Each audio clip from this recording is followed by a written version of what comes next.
প্রিয় ভাইরা, গুরুত্বপূর্ণ একটা প্রশ্ন। ইসলামী ব্যাংক বলতে বাংলাদেশে এখন অনেকগুলো ইসলামী ব্যাংক আছে। এই ইসলামী ব্যাংকগুলোতে টাকা রেখে আমরা তার লভ্যাংশ ভোগ করতে পারবো কিনা, এই বিষয়ে ওলামায়ে কেরামের একাধিক মত আছে। কিছু ওলামায়ে কেরামের গবেষণা অন্তে তারা বলেন যে ইসলামী ব্যাংকগুলো আমাদের দেশের পরিসরে কেন্দ্রীয় ব্যাংকের অধীনে থাকতে হয়, দেশের প্রচলিত নিয়মকানুন মেনে চলতে হয়, যার কারণে এবং অনেক ক্ষেত্রে সদিচ্ছার অভাব বা ঘাটতি থাকার কারণে পরিপূর্ণ ইসলামিক না। যেহেতু পরিপূর্ণ ইসলামিক না, অতএব সেখানে টাকা রেখে সেটার লভ্যাংশ খাওয়া জায়েজ হবে না। এটা হলো কিছু আলেমদের মত। এর বিপরীতে অন্য ওলামায়ে কেরাম বলেন, যেহেতু আমাদের সমস্ত ইসলামী ব্যাংকগুলোর শরিয়া বোর্ড আছে এবং সে শরিয়া বোর্ডে গ্রহণযোগ্য ওলামায়ে কেরাম বসে আছেন, তাদের দায়িত্ব হলো এটা ইসলামী পদ্ধতিতে চলছে কিনা মনিটরিং করা, পরামর্শ দেওয়া। তো সেক্ষেত্রে ওলামায়ে কেরামের এই শরিয়া বোর্ডের উপরে আস্থা রেখে তারা কি করছেন না করছেন ওই দায়িত্ব আমার না। আমি ওলামায়ে কেরামের শরিয়া বোর্ডের প্রতি আস্থা রেখে সেখান থেকে লভ্যাংশ খেতে পারি। দুইটা মত পেলাম কিনা?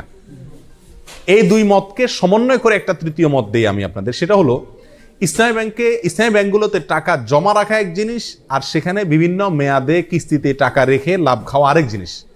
ইসলামী ব্যাংকগুলোতে টাকা রাখা শুধু জায়েজই নয়, বরং জরুরি এবং উত্তম, এবং একজন মুমিন হিসেবে আমরা বাধ্য টাকা জমা রাখা যে কোনো ইসলামী ব্যাংকে। কেন? কারণ সুদী ব্যাংকে আমি টাকা জমা রাখলে কেমন যেন তাদেরকে সুদী কারবারে কি করলাম, সহায়তা করলাম। আমার এই টাকাটা পেয়ে তারা সুদে সহায়তা করবে। ইসলামী ব্যাংকগুলো আর কিছু করুক আর না করুক, একটা কাজ তো তারা করবে, সেটা কি? আমার এই টাকাটা নিয়ে সুদ যে হারাম, এই একটা কনসেপ্ট ইসলামী ব্যাংকগুলো বাংলাদেশে বিস্তার করছে কি করে নেই? অন্য ব্যাংকগুলোতেও বলে কয়ে ঘুষ দিয়ে ঘোষণা দিয়ে কি দেয়, সুদ দেয়। আর সুদ যে হারাম, এই কনসেপ্টটা ইসলামী ব্যাংকগুলো বাংলাদেশে একরকম প্রতিষ্ঠিত করছে। বাস্তবায়ন যাই হোক, এটা জানাইছে, এলেমটা তারা প্রচার করছে। স্বীকৃতি এবং স্লোগান হলো তারা সুদমুক্ত ব্যাংকিং চায়। অতএব তাদের কাছে টাকা রাখা আর সুদী ব্যাংকে টাকা রাখা বেশ কম আছে না নেই? সুদী ব্যাংকে টাকা রাখা মানে সরাসরি সুদখোরকে আমি হেল্প করা, ঠিক না? তাহলে আমরা ইসলামী ব্যাংকের টাকা জমা রাখবো অন্য ব্যাংকের উপরে প্রাধান্য দিয়ে, এতে কোনো সন্দেহ নাই। দ্বিতীয় হলো টাকা বিভিন্ন পলিসিতে রেখে সেখান থেকে কি খাওয়া, লাভ খাওয়া। এটা হালাল কিনা তার জন্য বলেছি ওলামায়ে কেরামদের একটি মত। অনেকে বলেছেন যে এটা হালাল, কারণ এখানে শরিয়া বোর্ড আছে, ওনারা দেখছেন, আমার আর ভেতর দেখার দরকার নাই, বাকি দায়িত্ব তাদের, আল্লাহর কাছে তারা সব বিষয়ে তো আমি গভীরে যা দেখার দরকার নাই, জরুরি না। আর সবচেয়ে বড় কথা হলো তারা বলেন মুসলিম হিসাবে আমরা যেরকম মুসলিম, ভেজালও আছে ভালো আছে, ইসলামী ব্যাংকগুলো এরকম দুধের দোয়া না, তাদেরও ভুলও আছে সঠিকও আছে। কিন্তু তারা যেহেতু সুদের বিরুদ্ধে স্লোগান নিয়ে রাস্তা নামছে এবং ওটার বিরুদ্ধে একটা ফ্লো তৈরি করতে চাচ্ছে, অতএব তাদের ওখানে টাকা রেখে হালাল ব্যবসার পলিসিতে টাকা রেখে লাভ খাওয়া মাসে মাসে জায়েজ আছে। এটা ওলামাদের মত। অন্য ওলামায়ে কেরাম বলেন যে না, পরিপূর্ণভাবে ইসলামীভাবে চলতে পারে না, বাধা আছে, অথবা সদিচ্ছার অনেক ক্ষেত্রে অভাব আছে, এই জন্য না জায়েজ। এক্ষেত্রে আমি বলবো তৃতীয় মতটি, সেটা হলো যদি আপনার বিকল্প কোনো পথ খোলা থাকে, তাহলে আপনি এই ব্যাংকে টাকা রেখে লাভ খাওয়ার চাইতে সরাসরি ব্যবসা করুন, সেটা সবচেয়ে নিরাপদ এবং ভালো, সন্দেহ থেকে দূরে থাকলেন। আর যদি অন্য কোনো সমস্ত উপায়গুলো বন্ধ হয়ে যায়, তাহলে ইনশাআল্লাহ বিদিনিল্লাহ এটা পরিপূর্ণ হারাম হবে না। আল্লাহু আলাম। আমি যৌথ পরিবারে থাকি, কিন্তু নিজের স্ত্রীকে পর্দা রাখা যায় না। ছোট ছোট বিষয় নিয়ে অন্যান্য যাদের সাথে মনোমালিন্য হয়, সবসময় যৌথ পরিবারে গীবত চর্চা ব্যবস্থা করণীয়। আমার হাতের 6 আঙ্গুল ছিল, একটা কেটে ফেলা হয়েছে, এতে কি গুনাহ হবে? কেউ যদি খারাপ কাজ করে আর আমি সেটা তার অভিভাবককে জানিয়ে দিই, আমার অবস্থায় সে মনে কষ্ট পেলে আমার কি গুনাহ হবে?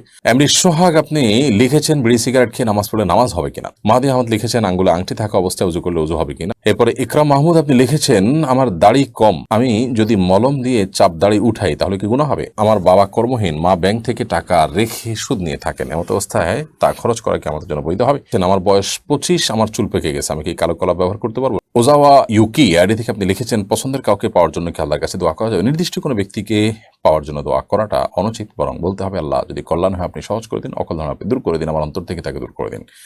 দেলোয়ার হোসেন আপনি লিখেছেন আমার হাতের 6 আঙ্গুল ছিল, একটা কেটে ফেলা হয়েছে, এতে কি গুনাহ হবে?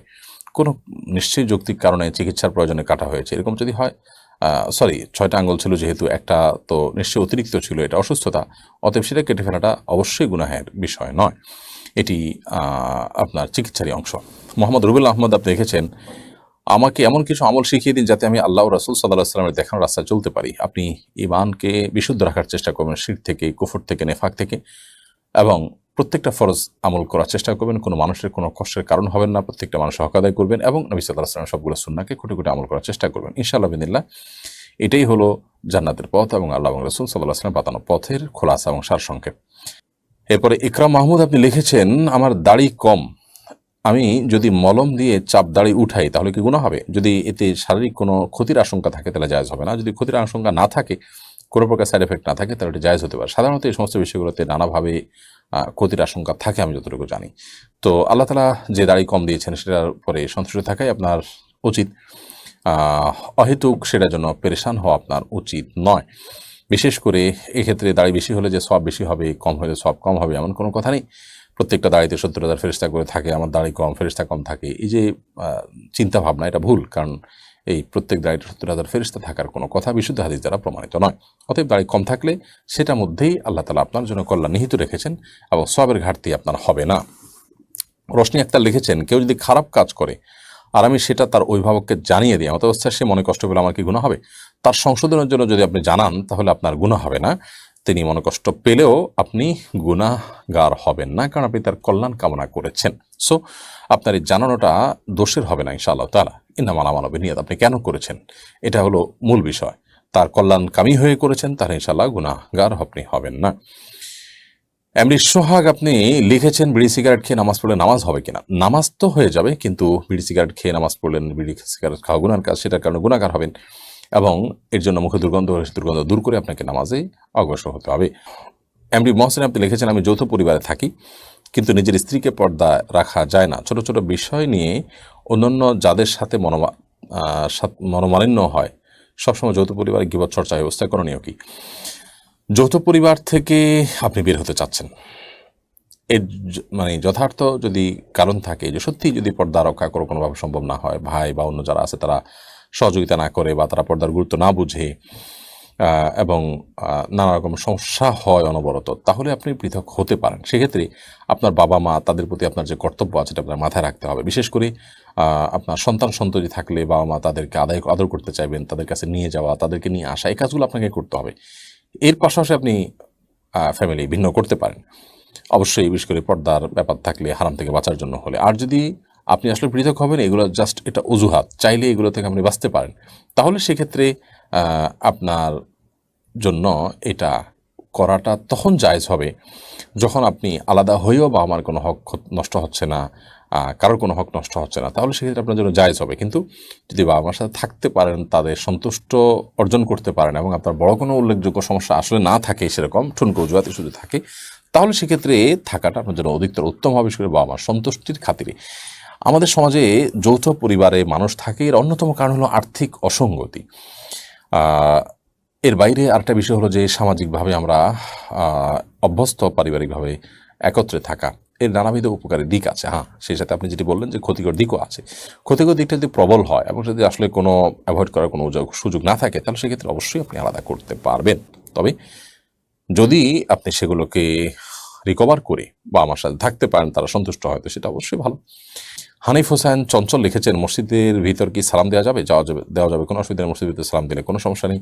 মাহাদি আহমদ লিখেছেন, আঙ্গুলে আংটি থাকা অবস্থায় উজু করলে উজু হবে কিনা? উজু হবে, তবে আংটি যদি একদম এত টাইট হয়ে লেগে থাকে, তার পিছনে পানি যায় নাই, তাহলে সেটা যাওয়া যাবে না। তার নিচে পানি যদি যায়, একটু নড়াচড়ে, তাহলে সেক্ষেত্রে নাড়াচাড়া হলে উজু হয়ে যাবে ইনশাআল্লাহ তাআলা।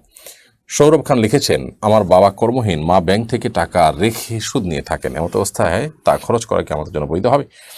আপনারা নিজেরা উপার্জন করবেন, প্রয়োজন টিউশনি করবেন এবং হালালের পথ বের করবেন। যতদিন সেটা করতে পারছেন না, ততদিন পর্যন্ত নিরুপায় হিসাবে এটা আপনাদের জন্য জায়েজ হতে পারে সীমিত সময়ের জন্য।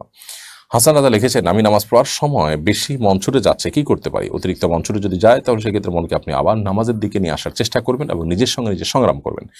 এটা একটা কন্টিনিউয়াস একটি প্রসেস, অর্থাৎ এমন না যে আমাদের নামাজে পরিপূর্ণভাবে মন সবসময় থেকে যাবে এবং কোনোভাবে ছুটবে না। মানুষ হিসাবে এদিক সেদিক চলে যেতে পারে, কিন্তু রেশিওটা কমিয়ে আনাটাই হলো আমার দায়িত্ব। মোহাম্মদ আলী আহমদ জৈন্তাপুরে আপনি লিখেছেন, পেশাব পায়খানা সাধারণত মশা মাছি থাকে, এগুলো যদি শরীরে বসে তাহলে করণীয় কি? তাড়িয়ে দিবেন, কিন্তু ময়লা জায়গায় বসেছে সে মশা মাছি এসে শরীরে বসলে আমাদের শরীর নাপাক হবে না, কারণ তাদের শরীরে যে নাপাক লাগে সেগুলো পরিমাণ অনেক কম থাকে, আর এটা থেকে বাঁচা আসলে সম্ভব নয়। যার কারণে এটি সমস্ত আমাদের ঐক্যমতেই আমাদের নামাজ জায়েজ রাখবে। নামাজ এর জন্য এটি ক্ষতিকর নয়, আমাদের শরীর বা পোশাককে নাপাক করবে না এরকম মশা মাছি বসলে। ফারহানা নিতু আপনি লিখেছেন, নতুন মায়েদের জন্য এই দুগ্ধদান করা করার সময় নামাজের ক্ষেত্রে কোনো কনসিডার করা হয় কিনা, নামাজ মাফ আছে কিনা? না, কোনো কনসিডার নেই। আগে পরে তিনি ফাঁক ফোকর করে নামাজ পড়ে নিতে হবে তাকে। নামাজ এমন একটা ইবাদত, আসলে এখানে কোনো কনসিডারের কোনো সুযোগ নেই। যে কোনো মূল্যে, যে কোনো অবস্থায় আপনি নামাজ পড়ে নেবেন। মাহমুদ রিমন, আপনি লিখেছেন আমার বয়স 25, আমার চুল পেকে গেছে, আমি কি কালো কলা ব্যবহার করতে পারবো? না, আপনি মেহেদি ব্যবহার করবেন এবং অন্য কোনো কালার প্রয়োজন ব্যবহার করবেন, কিন্তু কালো কলা ব্যবহার করবেন না। হালিমা সুলতানা লিখেছেন অনেকে টাকা পয়সা অন্যায়ভাবে খেয়েছে জীবনে, এই মুহূর্তে এসে অনেক আফসোস হচ্ছে, আমার অবস্থায় গুনাহ থেকে বাঁচতে আমার করণীয় কি? আল্লাহ তাআলা আপনার প্রতি রহম করুন বোন হালিমা। এর জন্য আল্লাহর কাছে তওবা করবেন এবং যাদের টাকা খেয়েছেন তাদেরকে ফেরত দেওয়ার সম্ভব সুযোগ থাকলে তাদেরকে খুঁজে বের করে দিবেন। আর যেটা না থাকে তাহলে আনুমানিক ফিগার কত হতে পারে সেটা বের করে আপনি আল্লাহর রাহে দান করে দিবেন তাদের তরফ থেকে। শাহিন ইকবাল শাফিন লিখেছেন পড়াশোনার ক্ষেত্রে হিংসা করলে পাপ হবে কিনা? হিংসা সব ক্ষেত্রেই অপরাধ, তবে নবী করিম সাল্লাল্লাহু আলাইহি ওয়াসাল্লাম একটা হাদিস থেকে আমরা জানি যে তিনি বলেছেন দুটি বিষয়ে হিংসা করা যায়। সেখানে হিংসা বলতে অবশ্য হিংসা বোঝাননি তিনি, মুহাদ্দিসগণ, হাদিস বিশেষজ্ঞগণ সেটাই বলেছেন, অর্থাৎ এখানে হিংসা বলতে তিনি ঈর্ষা বুঝিয়েছেন। আর সেটির একটি হলো ইলম বা জ্ঞান অর্জন, আর একটা হলো আল্লাহ অনেক সম্পদ দিয়েছেন, আমার ঈর্ষা হবে যে আমার হলে আমিও দিব, কিন্তু তারটা দূর হয়ে যাক সেই কামনা করা হলো হিংসা, সেটা কোনো অবস্থাতে জায়েজ নেই। তাহমিনা বেগম লিখেছেন আয়েশা মসজিদ থেকে ওমরা করা কতটুকু সহি বিষয়টি জানতে চাই। আয়েশা মসজিদ থেকে ওমরা করলে, এহরাম বেঁধে ওমরা করলে সংখ্যাগরিষ্ঠ ইমামদের মতে ওমরা হয়ে যাবে। যদিও সৌদি আরবের সমকালীন উলামা ইকরাম বিন বাজ ইবনে উসাইমিন রাহিমাহুল্লাহ সহ অন্যান্য উলামা ইকরাম তারা নিষেধ করেন, বলেন যে আয়েশা মসজিদ থেকে শুধু আয়েশা রাদিয়াল্লাহু আনহার জন্য এহরাম পরে ওমরা করার অনুমতি নবী সাল্লাল্লাহু আলাইহি ওয়াসাল্লাম দিয়েছেন, এটি মিকাতও নয় এবং অন্য কারোর জন্য অনুমতি দেন অন্য কেউ কোনো সাহাবী করতেন না।